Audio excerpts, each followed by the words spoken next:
we wouldn't have Microsoft. If that was the case, we wouldn't have Amazon, and so on and so forth, or Hewlett Packard, or any of these things, technology companies, or different dispensations, different companies. People have to take a risk. Oh, that may not work. Yeah, it may not work, but suppose it does.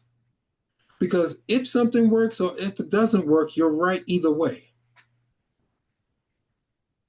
You have to make the choice of recognizing who are you being.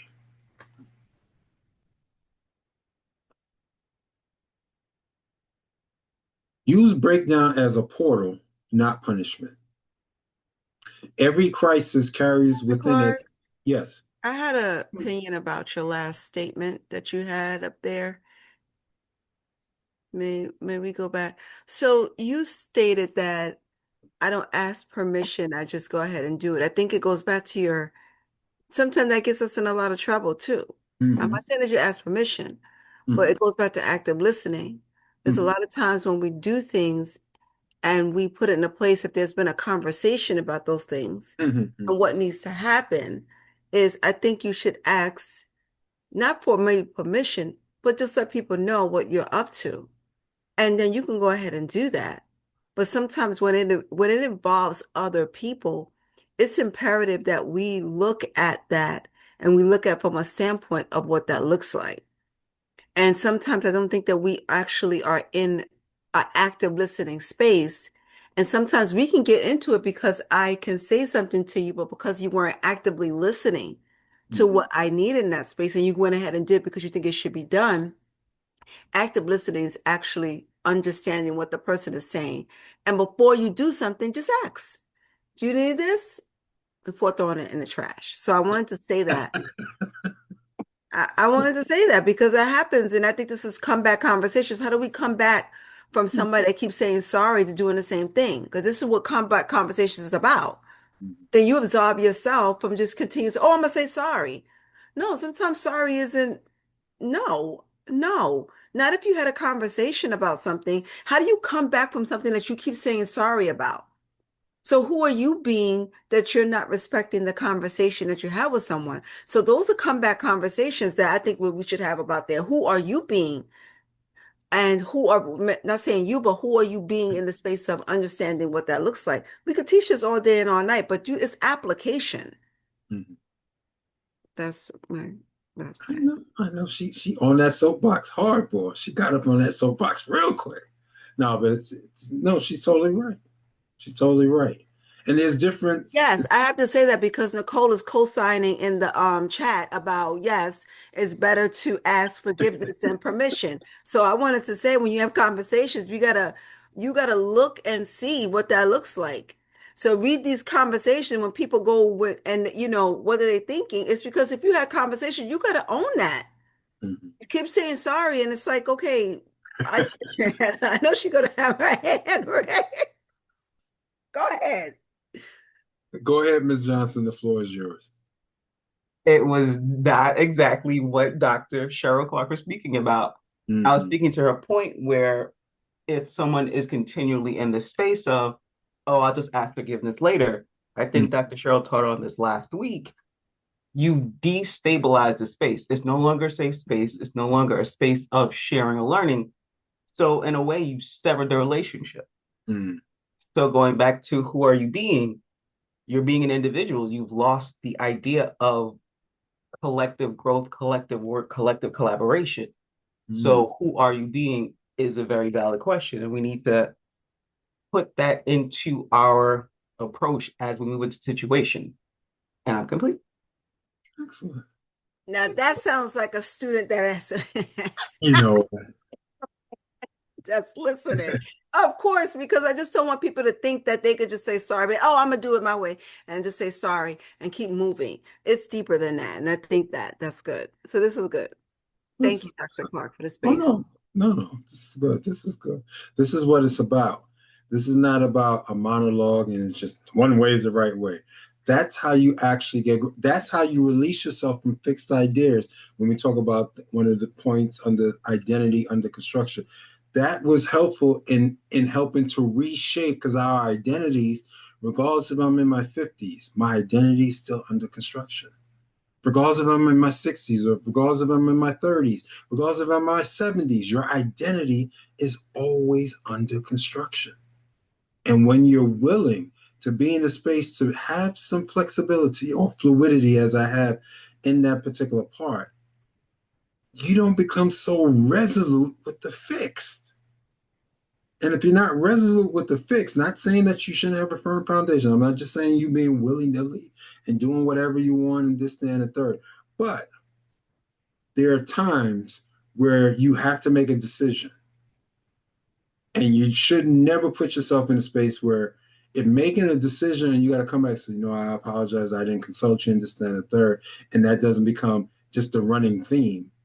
But you recognize there are times when you do make decisions, and we all have done so, every single last one of us, where we may not have consulted someone because we felt at the time, I'm making a good decision or I'm making a decision. And that's when you're starting to enhance and trusting yourself as you go through the process of becoming. And how we're using the breakdown as portal, well, I read I'll reread it. Every crisis carries within it a concealed invitation to grow. When we learn to recognize breakdown as a sacred portal rather than a punishment, we transform our relationship with difficulty and discover the gifts hidden within our challenges. And I remember that as being a school teacher. Usually when a child doesn't know something, they're in a crisis. Even us as adults, when you don't know something, that's a potential crisis. You don't feel that you're moving in your powerful space. And that creates a breakdown. Now, what do you do with that breakdown? Do you wallow in the fact that I don't know this, so it's just easy for me? No. Give yourself the opportunity to transform that energy. Be like, wait a minute. Okay, is this giving me an opportunity to learn something, to get a lesson, to maybe hear something or experience something that I didn't necessarily experience before? Then all of a sudden that adds value to who you're becoming in the presence of your own being in the ontology that you're generating. And that's why when we get stuck or we get fixed and like, I'm just doing it this one way. Like, really? That's the only way? There's 8 billion people on the planet, but you think there's only just one way? That's the type of fix that I don't desire to be around, which leads to the next paragraph. The process of becoming is beautifully nonlinear. We spiral through seasons of death and rebirth, each cycle offering deeper wisdom and greater capacity for love. Don't rush the resurrection. Honor the crucifixion as an essential part of your sacred becoming. We all get crucified.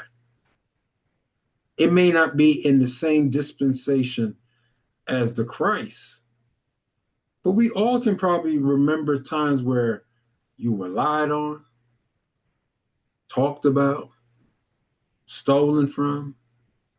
People act like they didn't know you. People attempted to cheat you. People may not have attempted to give you credit. People probably try to stab you in your back, stab you in the front, whatever. So when we hear honor the crucifixion, I don't want us to get so fixed saying, oh my God, we're talking about one particular way, but we're going to get into it as we go down this particular line. Crises as an invitation. Every breakdown contains a breakthrough waiting to emerge. What appears as crises often signals that you're ready for your next level of growth and expansion. People who are not willing to take risks and sometimes feel in the space where things seem to be a little bit this just feels uncomfortable. I don't like this feeling. You're moving towards growth. You're moving towards possibility. Oh no, I just need everything to be safe and comfortable and, I'm just doing this thing. Okay. That goes back to the book, Rich Dad, Poor Dad. Poor Dad wasn't a bad person, but he never took risks. There was no credit. Everything was just dun, dun, dun, dun, dun, dun, dun. Sometimes in life you have to take risks. Every morning, every day that we wake up, we're in risk. You're making decisions. If you go out in the street, you're taking a risk. So why not move powerfully, knowing that that's just part of the process?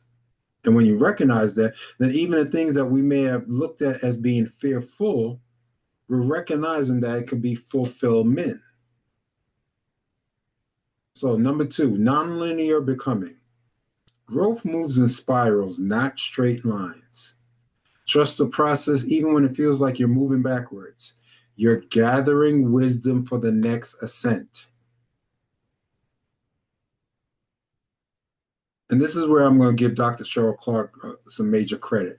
As she's been, re-enhancing and giving herself the space to reinvigorate certain things around her. I watch. There's plenty of times I watch my wife. I watch my cherry closely. And I can see where she's taking those areas where at one point she was very fixed and very stoic in certain areas. And you can see that her, not only because she's always been creative, her imagination has allowed herself now that she's getting comfortable in certain areas in her creativity now, that she's recognized she's mixing the technology with that little she has. And she's recognizing how she's no longer fixed, but has to be in this place of fluidity, which allows for possibility every single day. So I have to give her credit for that because she was a very fixed individual. May I say something? Oh Since you're Lord. talking about, I don't think I was fixed. I think I didn't have a lot of um confidence. It wasn't that I was fixed. It's because I'm very candid about it now. I struggle with dyslexia. So there's times where um I had to lean on my community, but I didn't learn that until I was in my 40s. So it was my confidence. Now I have no problem. I know people love the fact that I am very transparent, so I lean into that now. So with me, my story, you see my story did change, and even writing my memoir with Girl You Cute, I told people gravitate to what you are able to lean into. And that's what I did. So I don't think I was fixed. I think I was more or less, I think I was fearful and didn't have the confidence in myself, even with being that. And now you could hear it in my voice. I don't care what people think of me as before I would. Now I ask if anybody in my community, I'll say, Nicole, what's that word? Or Nicole, help me pronounce that word. Or somebody that's next to me, whoever you or whichever because and then I use the AI tools, which I commend that for anybody that's struggling with that, to use the AI tools to support you in that. So that's my because you were talking about me, so I think I should chime in. I'm complete. Mm-hmm. Uh-huh. Mm-hmm. No heck, no neck rolling. I just want to make sure. No, it's just I when you know something and that's a word was given there for you, I don't believe I was fixed. I believe that it was more fear and didn't have confidence in myself. That's bigger than anything. It's fixed in maybe the way that you saw me do things is because I was only going to do it a certain way because of my fear. So that is something that I know about me is that I'm being very transparent, is that my fear of certain things and people may be struggling. That's my comeback story. Mm-hmm. And I thought this is what this platform was about, with people to share their comeback story. So that's mine. See, Go ahead, Miss Johnson. Okay, when I need to stop hanging out with the Clarks because I'm becoming a parrot and I'm not a fan of it. So before this session, I was speaking with somebody and it Mm-hmm. was like, what do you want to do? What do you want to do? What do you want to do? I don't know. Mm-hmm. And she was like, the universe, God, spirit, your ancestors are all conspiring for your good. You have to make the first definitive step. Mm-hmm. And that first step is scary as hell. And I was speaking with her. She was like, you realize you haven't taken a step. You stuck your foot out the door. You haven't actually stepped yet. Mm-hmm. So that's why it's important to have community so that we can realize failure isn't a bad thing. Because what's the line? You need a breakdown for a breakthrough, all those good things. And what's that verse? Beloved, I wish above all things you may as prosper. We literally have jeez, I hate prophesying to myself. We literally have third John 1 and 2. Yeah, we all have everything we need. It's the matter of, as Dr. Cheryl was saying, learning to lean on community, realize that sometimes scared is the best thing you can be because it keeps you conscious, but it can't be a deterrent for you moving forward. And I'm complete. Excellent. Excellent. And that brings us to number 3. Honor the crucifixion. The death of old patterns is sacred work. Allow what needs to die completely before trying to birth something new. Resurrection requires patience. I'm going to leave that right there and let that simmer. Number 4, embrace the unknown. The liminal space between death and rebirth is where transformation happens. Learn to rest in not knowing, trusting that clarity will emerge in divine timing. Think about that. Sometimes we could be in a space that we're moving so impatiently that we're not recognizing the pause is needed.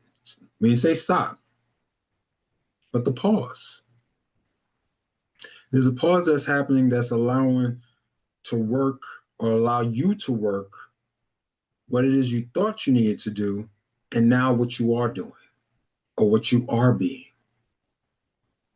And when we can allow ourselves to work with that sacred pause, just take that moment. It doesn't have to be long. That liminal space doesn't have to be 5, 10, 20 years. No. That space can be whatever that space is because it's divine timing. But if you're in action around it, that liminal space is not going to be long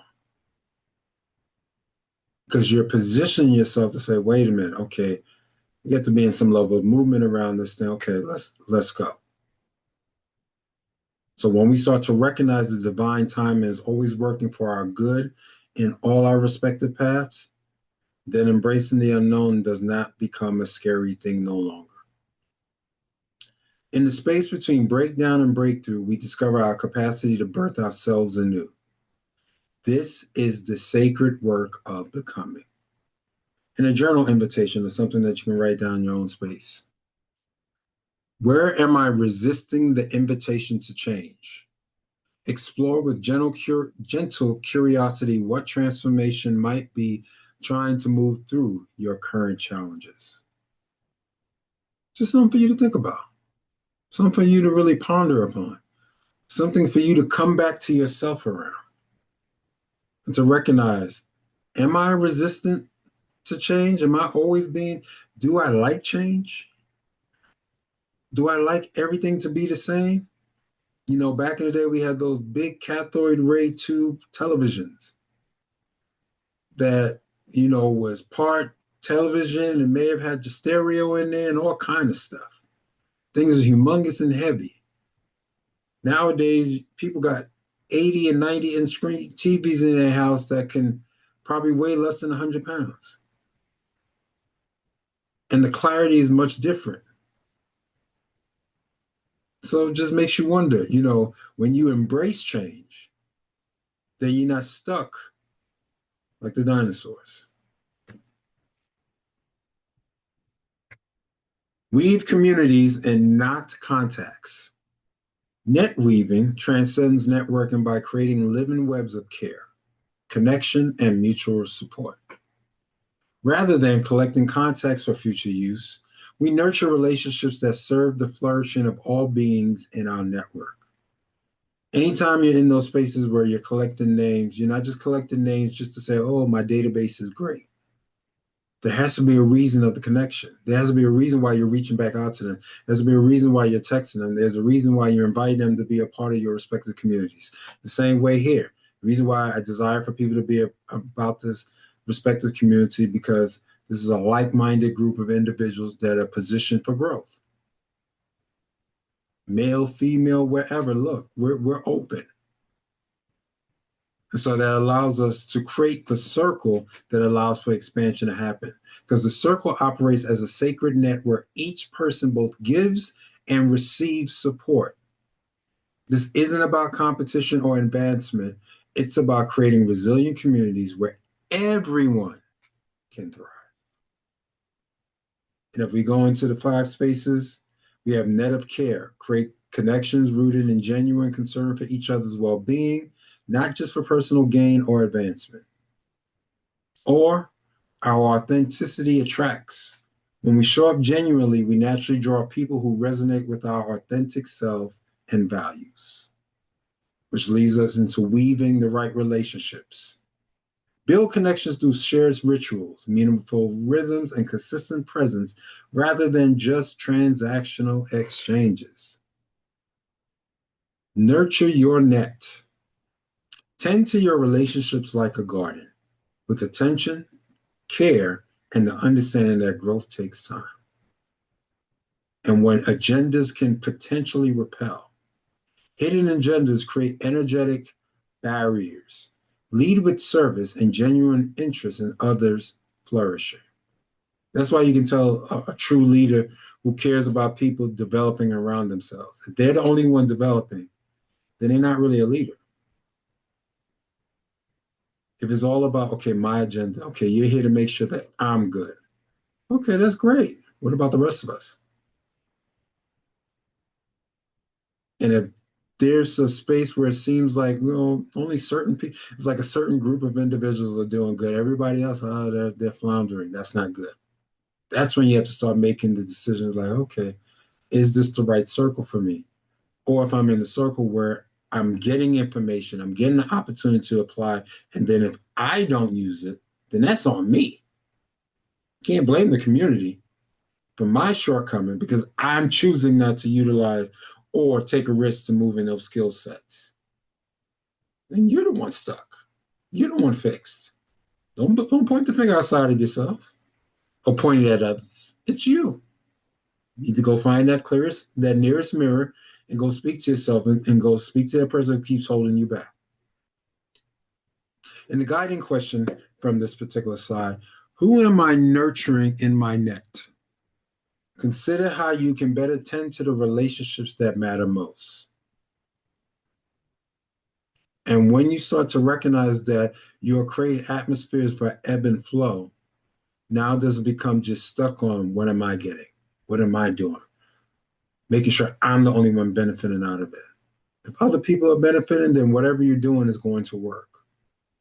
Because when you have service to others, you're starting to recognize that's when the universe starts to recognize people will come and assist and you can receive the servicing that you will need.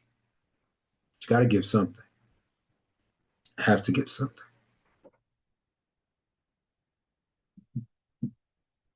And as we come to this last slide, be the space where others come alive. This is your invitation to step into the fullness of your gifts as a space holder and community weaver. The world needs leaders who can create containers where souls feel safe to emerge, grow, and contribute their unique gifts to the collective healing. Number 1, practice enrollment through listening.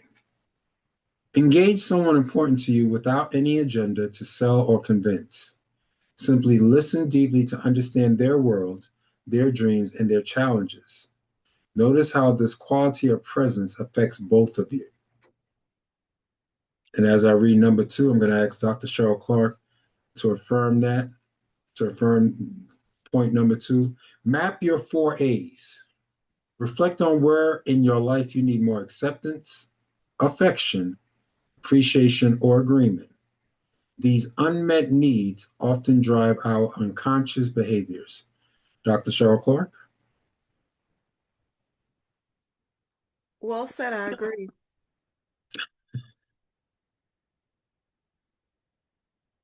No soapbox? I'm surprised. You can continue. Yes. Okay. Yes, okay. Number three, assess your effectiveness. Honestly evaluate your recent interactions. Were you effective, somewhat effective, marginal, or ineffective? And what patterns do you notice? And number four, connect being to results. Reflect deeply. How did my way of being create my result? This is the heart of an ontological work, seeing the connection between who you are being and what you are creating. Your presence is your greatest gift. When you show up authentically, courageously, and lovingly, you become the space where others remember their own beauty and power. Go forth and create circles where souls breathe, hearts can open, and the world can heal through the power of authentic relationship. This is your sacred work. And with that, I'm complete.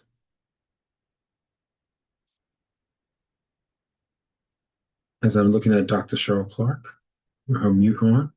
Any thoughts, Dr. Cheryl? Miss Cheryl, no thoughts? Mr. Richards, I know you came in a little later. Any thoughts of what was shared tonight? Good evening, Dr. Clarke. Just want to share just a little something what happened here in the island with WestJet. WestJet came in here on the 7th, and the landing gear did not, say for instance, open. So they came on the wing all the way up the ramp, and had like 136 people on aboard. And just going straight until, the area that they have to stop was way up in the ramp. So it hindered a lot of other planes from coming in. So the whole scenario was closed down. The airport was closed down, completely until about 4 days. So when you look at that discomfort, it warrants also, say for instance, international assistance, where the National Safety Board from Canada and also the National Safety Board from the Netherlands was involved in all the operation and all that, the details of all the, let's say, for instance, when something like that happens, you need accurate information. So there's no, like say, no space for error. So those things you look at, and then you see the airport, like say, fire department. They was there, the foam that around the plane, because sometimes the people, in case of anything, it could catch a fire. So to make sure that the foam around the plane, so in case like with the wing where the motor is, don't catch a fire. But then all the people had to come like in a chute. So everybody had to shoot down, and it was an experience, that we never had before, because everybody loved to see the plane flying over your head. But the other part is, the safety of the people. And that's more important than just having plane fly over your head. So it was 136, but 2 of them have to go to, let's say, for instance, to the hospital for observation. You also have that within, because if you have a deck of cards, you have 52 cards, but you always have the jokers, 2 jokers in between. So you can't, omit the deck of cards without the 2 jokers to have it complete. So that you look at, and it warrants, say, for instance, insurances had to come in, because you have to assess exactly how much the damage is going to be cost. It's on a ramp of international airport, even though we're small, 16 square miles, it has to have those, let's say, gadgets in place where everybody has to come together to make an assessment of one mind. It's not like 2 minds, because then you have a beast. But when it's become one mind, everybody's on the same level to have that presented, like I said, on an international basis. And that was done in order, for everybody, because the plane is still down there. So it's going to take like 6 weeks, 6 to 8 weeks, in order to have it like reassessed, reestablished, and reflying again. But it's just, sometimes you look back at the wounds that, it carries, that we in Semite were not, let's say, prepared for something like that. But it happened, right? And now what is the lessons that that we learned from it? What experience we had going through it? Let's say, for instance, 4 days closed down, and then you don't have no, let's say, for instance, because tourism is our main industry.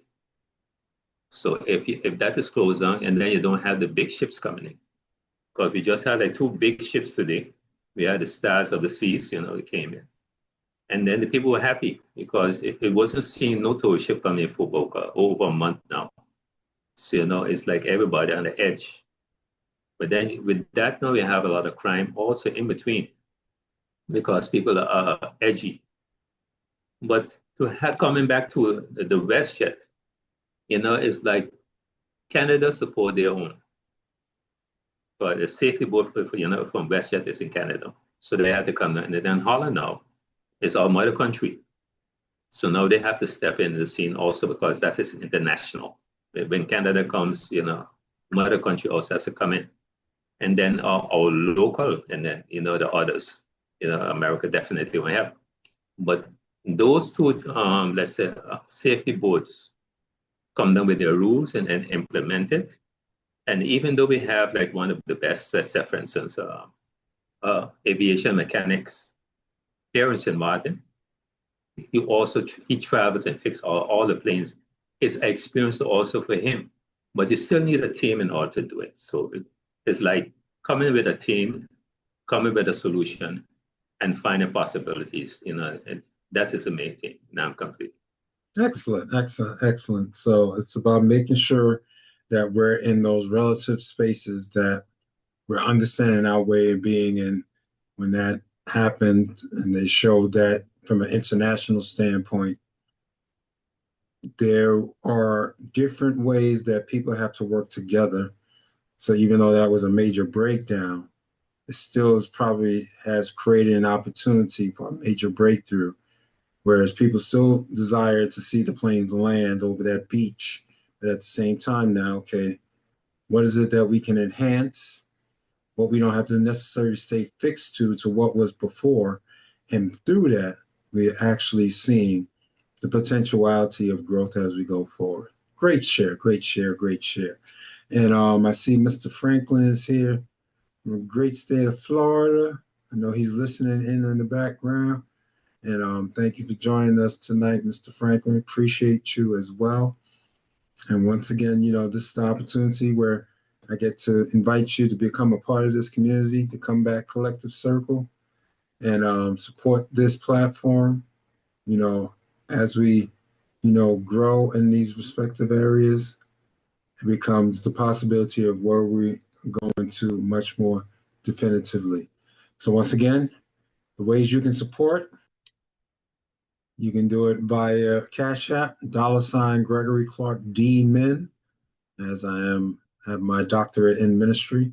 And Venmo is the same handle without the $ in the front. So if you're doing it via Venmo, Gregory Clarke D. Min, or if you're choosing to do it via Zelle or PayPal, same email address, esquire971@gmail.com.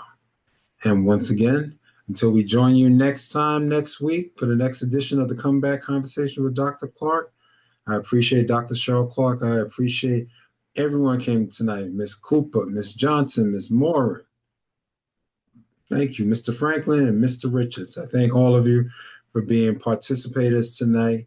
Continue blessings, continue to move powerfully, continue to move in your being, and allow your way of being to lead you powerfully as you generate that space from inside of you. Have a powerful and wonderful, prosperous week. Blessings unto everyone. Peace and blessing. God bless. Blessings. Good night, everyone. All right. Blessings. Good night, everyone. Good night. Good night.